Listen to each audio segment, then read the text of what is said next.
Hello everyone, it's me JP from UniqueTutorials. Today in this video I'll show you how to find out if any changes were made in any websites in Windows computer. So without one more delay, let's begin. So firstly, just open any web browser and the Google search for one application name as pops up website watcher, and the first is you'll see its official website. Just click on it. Now you'll see your download option. Just click on it. Now here you will get two download option. One is installer and one is portable. So if you want to install it, then get the installer, and if you want to use it without installing, then get the portable version.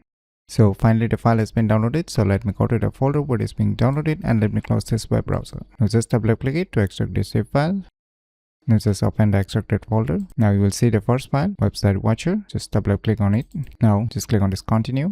Now you will see the user interface of this software. Now just click on this add URLs. So now you can see some website links has been already added, so you can delete it. You don't need those pre-included websites, and you can add your own custom websites or your respective selected websites. And once you're done adding your website links, click on add. Now it will be added to the list below. Now just click on this check all.